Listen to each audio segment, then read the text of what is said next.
All right, welcome back to the Sports Wrap. Joined now by Nick Friar of CSNE.com, their Red Sox writer. All right, the Sox are streaking right now on this road trip, and I think when many people at the All-Star break looked at the daunting road schedule, they didn't know how the Red Sox would fare, but here they are playing pretty well. What has changed? The starting pitching. 100% the X factor on this team right now is starting pitching. You got Clay Buchholz throwing a gem last night. Rick Porcello doing what Rick Porcello does. Even David Price has gotten on board, and he had a big quote the other day after the Baltimore when we were talking about it all starts with the starting pitching, and he couldn't have been more right. You see Henry Owens have a bad outing, they run into trouble. The only outing they've really run into trouble where starting pitching wasn't the problem was the bullpen. So all in all, it's the starting rotation that's setting the tone for these guys right now. When you look at Rick Porcello, who's on the mound tonight, where do you put his Cy Young credentials about 5-6 weeks out of the regular season? He's right up at the top, and it's shocking. I mean, he continues to perform, but you just never expected Porcello to continue. So you're always waiting for the other shoe to drop. It's crazy.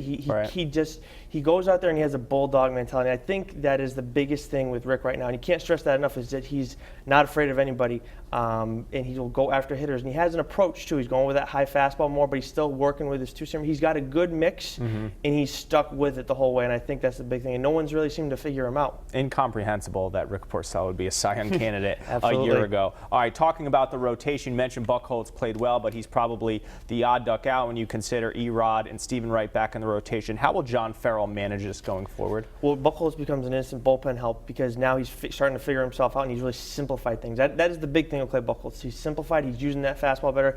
He's fixed his arm slot a little bit with help from Brian Bannister, so that's huge. To have that guy as another arm in the bullpen where, you got Junichi Tazawa who can't figure things out, unfortunately. Fernando Abad, who's pretty terrible, unfortunately, too. It's no light way to put it, Yianni. I mean, he's been bad, but Buchholz adds another arm to that bullpen where you can extend him too, and that's huge with this bullpen. All right, we have Bogarts, we have Bradley Jr., and we have Betts. Can we add Benintendi to the young group of killer bees? Are you there yet with him? Obviously, he had that tremendous catch. A little bit too much hype this week, or are you buying your Benintendi stock? What a catch. But I would definitely buy in on Benintendi because he had a strong start where nobody knew really much about him. Then he's had some scuffles along the way, but he's continued to battle through it. He's still getting multi-hit games.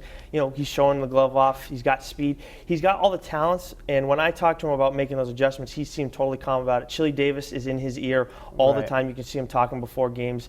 The kid is invested. He's not too high on himself, which is huge. A guy who doesn't have an ego like that with talent, he's just a recipe for success. All right, final question. As we stand here on August 24th, are the Red Sox the AL East champions, wild card team, or missing the playoffs on October 3rd? AL East champs, because they have the starting pitching finally. And Farrell's starting to figure out that bullpen. He's mixing around with it a little bit. I like seeing that because he's got to change it up because there's too much chaos with some of these guys, including Tazawa and Abad. But then you got Ross and Barnes, who are valuable tools. He's got to figure out how to use them properly. But with strong starting pitching and a strong bullpen, you can get that way in the regular season to the playoffs. All right, we're going to hold you on that they're going to make the playoffs and win the AL East on August 24th. I'm going to write it down. All right, Nick Friar, thanks so much. Follow him on Twitter @NGFriar, and we'll have much more from the Sports Wrap right after this.